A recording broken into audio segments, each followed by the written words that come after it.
పొద్దున్నే రంగారెడ్డి జిల్లా ఉలిక్కిపడింది. రేవంత్ ఫ్యూచర్ సిటీ పరిధిలో ఆకృత్యాలు పెరిగిపోతున్నాయి. అభం శుభం తెలియని చిన్నారులతో కలిసి 6గురిని దారుణంగా హత్య చేశాడు దుర్మార్గుడు. ఈ ఉన్మాద ఘటన షాబాద్ మండలం దైవాలగూడలో అర్ధరాత్రి జరిగింది. అయితే గ్రామానికి చెందిన రాజ్ కుమార్ అదే గ్రామానికి చెందిన మైనర్ బాలికను లైంగికంగా వేధించాడు. దాంతో బాలిక కుటుంబ సభ్యులు మే 16న రాజ్ కుమార్ మీద పోలీసులకు ఫిర్యాదు చేయడంతో కేసు నమోదు చేశారు. అయితే ఫోక్సో కేసు కింద రాజ్ కుమార్ ను పోలీసులు మే 26న అరెస్ట్ చేసి జైలుకు పంపారు. అప్పటి నుంచి అంటే జైల్లోనే ఉన్న రాజ్ కుమార్ పై ఇటు బలహీనమైన కేసులు నమోదు చేయడంతో నిన్న బెయిల్ మీద బయటకు వచ్చాడు. ఇన్ఫాక్ట్ తన మీద కేసు పెట్టిన వారి మీద కూడా కక్ష పెంచుకున్న రాజ్ కుమార్ ఉన్మాదిలా మారిపోయాడు. వారిపై పగ తీర్చుకోవాలన్న కసితో బాధితురాలి ఇంటికి చేరుకున్నాడు. బాధితురాలి తల్లి నానమ్మలను బెదిరించి బాలికను ఊరి శివారులోకి లాక్కెళ్లారైతే అక్కడ బాలికపై అత్యాచారం చేసి కత్తితో గొంతు కోసి చంపాడు. అనంతరం మరోసారైతే బాలిక ఇంటికొచ్చి తనపై కేసు పెట్టడానికి కారణమైన బాలిక తల్లి ఇటు నానమ్మలను కూడా అదే కత్తితో పొడిచి చంపాడు. ఆ తర్వాత భార్యకు ఫోన్ చేసి ఇటు పిల్లలను చూడాలని ఉందని చెప్పడంతో ఇంట్లోకి రానిచ్చింది భార్య సరిత. ఇంట్లోకి రాగానే 7 ఏళ్ల క్రితం ప్రేమించి పెళ్లి చేసుకున్న భార్య సరితను 5 ఏళ్ల లోపున్న కుమారులు పరీక్షిత్ దైవీక్షిక్లను కూడా దారుణంగా కత్తితో గొంతు కోసి చంపాడు. అయితే అనంతరం ఈ మారణ హోమం గురించి తన తల్లిదండ్రులకు ఫోన్ చేసి కూడా చెప్పాడు. తాను కూడా మరి కాసేపట్లో చనిపోతున్నానని తెలిపాడు. అయితే సమాచారం అందుకున్న పోలీసులు ఘటనా స్థలానికి చేరుకొని మృతదేహాలను స్వాధీనం చేసుకుని పోస్ట్ మార్టం నిమిత్తం ఆసుపత్రికి తరలించారు. ఇక సిపి తరుణ్ జోషి, డీసీపీ యోగేష్ గౌతమ్లు ఘటనా స్థలాన్ని పరిశీలించి ఎలాంటి అవాంఛనీయ సంఘటనలు జరగకుండా భారీ బందోబస్తు కూడా ఏర్పాటు చేశారు.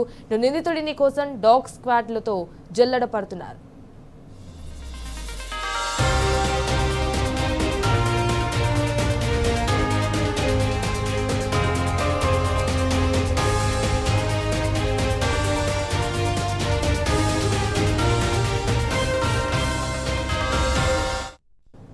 ఇక రేవంత్ రెడ్డి పాలనలో శాంతి భద్రతలు పూర్తిగా గాడి తప్పాయి. నిత్యం ఎక్కడో చోట ఆడబిడ్డలపై అత్యాచారాలు, దాడులు జరుగుతూనే ఉన్నాయి. మహిళలకు రక్షణ కల్పించడంలో కూడా రాష్ట్ర ప్రభుత్వం పూర్తిగా విఫలమైంది.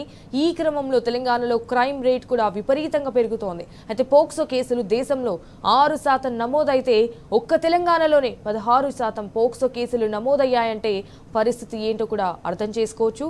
రాష్ట్రంలో 28.9% అత్యాచారాల సంఖ్య పెరిగింది. సగటున రోజుకు 8 అత్యాచారాలు జరుగుతున్నాయి.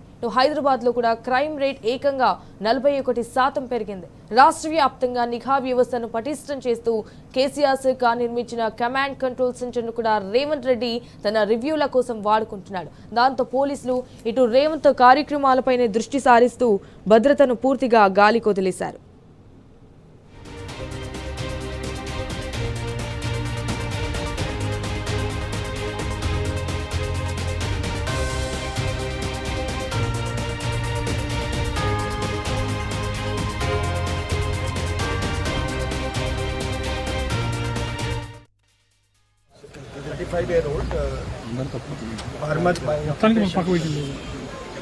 ఇంతకు ముందు అతని పైన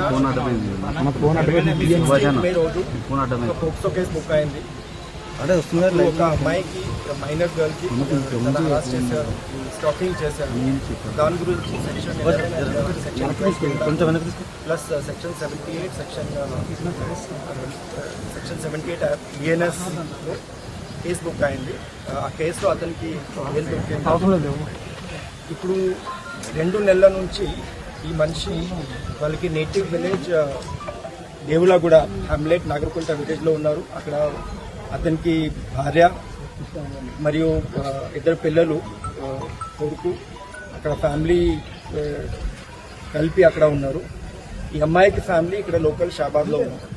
ఈ అమ్మాయికి కూడా ఫాదర్ లేదు, ఓన్లీ మదర్ ప్లస్ అమ్మమ్మ ఉన్నారు. సో రాత్రి 11-12 మధ్యలో ఫస్ట్ ఇక్కడ షాబాద్ లోకల్లో వచ్చి ఇది 3 మనిషికి హత్య చేశారు. ఒక నైఫ్ యూజ్ చేసి ఫస్ట్ ఈ అమ్మాయికి మదర్కి చంపాడు. తర్వాత అది అమ్మమ్మ కూడా అది అప్పుడు స్లీప్లో ఉన్నారు, ఈ అమ్మాయికి కూడా చంపారు. తర్వాత ఈ మైనర్ గర్ల్కి తీసుకుని అక్కడ నేటివ్ ప్లేస్ దేవులగూడకి అక్కడ తీసుకుపోయి అక్కడ ఒక వాటర్ బాడీ ఉంది, చెరువు ఉంది, అక్కడ ఈ అమ్మాయికి కూడా అక్కడ హత్య చేశారు.